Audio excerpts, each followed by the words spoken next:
Mystical City of God. Manifested to Venerable Sister Mary of Jesus of Agreda. Book 2.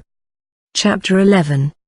The Virtue of Fortitude, as practiced by the Most Holy Mary. 571. The virtue of fortitude, which is the third of the four cardinal virtues, serves to moderate the personal activity of each one's choleric affections.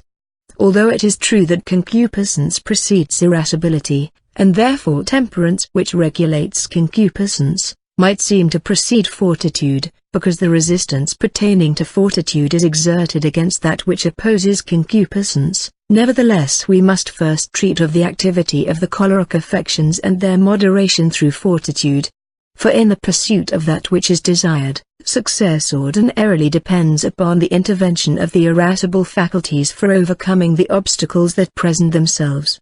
Therefore fortitude is a more noble and excellent virtue than temperance, of which we shall treat in the following chapter. 572.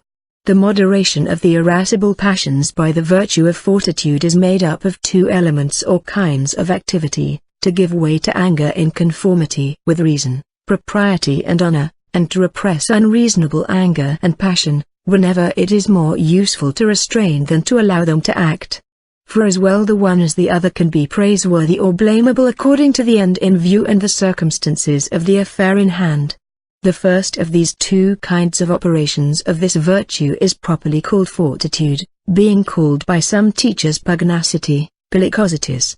The second is called patience, which is the more noble and excellent kind of fortitude, and is possessed and exercised principally by the saints, the worldly minded, throwing aside good judgment and usurping a false term, a apartment to call patience pusillanimity, and miscall inconsiderate and rash presumption, fortitude. Thus it comes, that they never attain the true practice of the virtue of fortitude. 573. In Most Holy Mary there were no inordinate movements, which could call to activity the irascible affections for the exercise of fortitude, for in the most innocent Queen all the passions were well ordered and subject to reason, and her reason was subject to God, who governed her in all her actions and movements. But she was in need of this virtue in order to overcome the obstacles placed by the devil in diverse ways, seeking to prevent her from attaining what she most prudently and most properly desired for herself and her most holy Son. And in this most valiant resistance and conflict none of the creatures ever showed more fortitude. For no one ever encountered such conflicts and opposition as she from the demon. But whenever it became necessary to make use of this kind of fortitude or pugnacity with human creatures, she was equally sweet and forcible, or rather, she was just as irresistible as she was most sweet in her activity. For this heavenly lady alone among all creatures was able to copy so faithfully in her operations that attribute of the Most High, which unites irresistible power with heavenly sweetness. Thus our Queen proceeded in her actions with fortitude, knowing no disorderly fear in her generous heart, as she was superior to all creation. Neither was she rash, or audacious, or immoderate, being alike removed from all these vicious extremes, for in her great wisdom she knew what terrors were to be vanquished, and what rashness was to be avoided. Thus she was the chosen woman, clothed in the strength of fortitude and beauty. 574. That part of fortitude which consists in patient endurance, Most Holy Mary practiced in a still more admirable manner, for she alone participated in the excellent patience of her Most Holy Son, who bore punishment and suffered innocently without guilt, and in a greater measure than all those who had contracted the guilt. The whole life of the Sovereign Queen was a continual suffering and tribulation, especially during the life and passion of our Redeemer, Jesus Christ. Her patience during this time exceeds the comprehension of all creatures, and only the Lord who imposed this suffering upon her, could worthily understand its greatness. Never was this most pure dove excited to the least impatience against any creature, nor did any of the immense tribulations and sorrows of her life seem great to her, nor was she ever dejected on account of them, nor did she fail to accept them all with joy and gratitude. If, according to the Apostle, the first requisite of charity, and as it were its firstborn, is patience, and if our Queen was the mother of love, then she was also the mother of patience, and her love is the measure of her patience. For in the degree in which we love and esteem the eternal good, and we should esteem it above all visible things, in that degree will we be ready, in order to obtain it and avoid the loss of it, to suffer all hardships in patience. Hence Most Holy Mary in her love was patient beyond all that is created, and she was the mother of patience for us. Flying to her protection we shall find the Tower of David with its 1,000 shields of patience pending from it, with which the brave ones of the Church and of the militia of Christ our Lord arm themselves for battle. 575.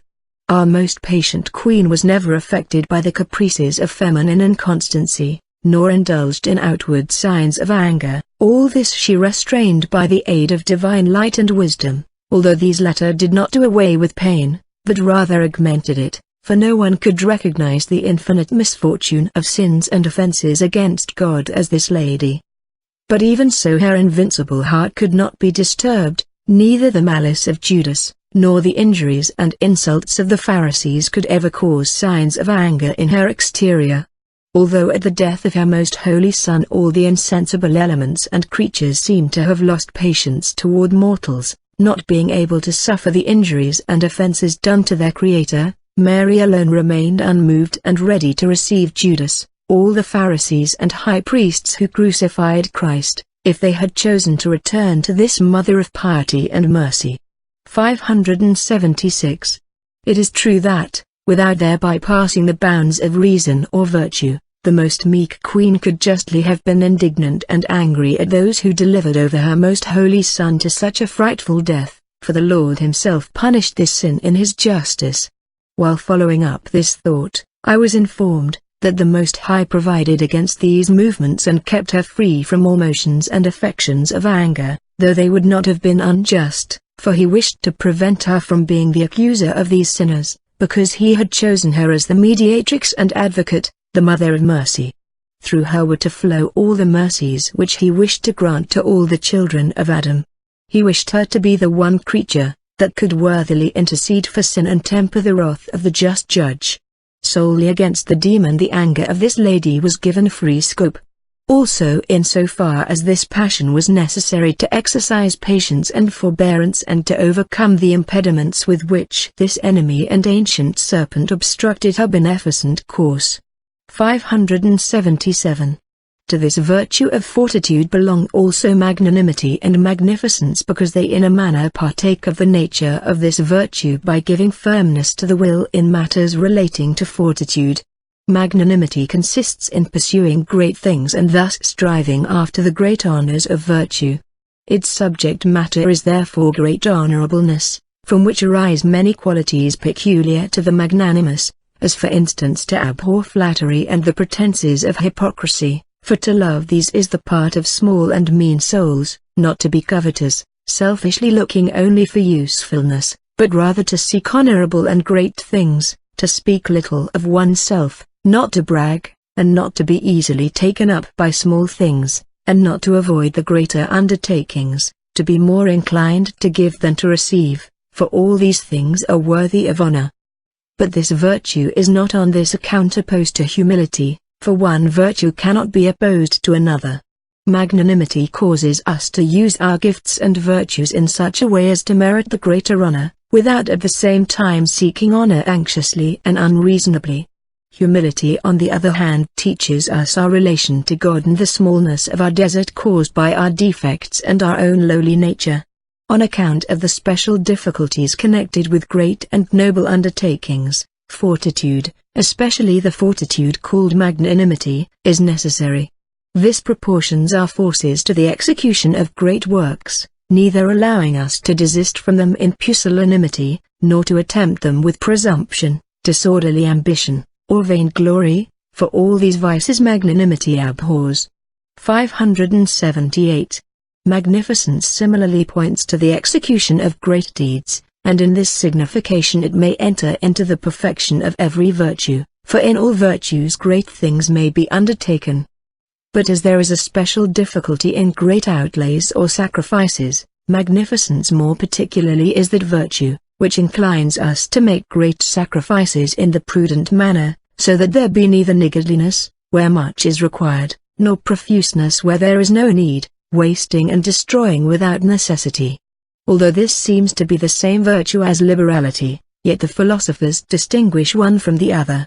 Magnificence regards only the greatness of the cost, without attending to other circumstances, whereas liberality regulates the temperate love and use of money.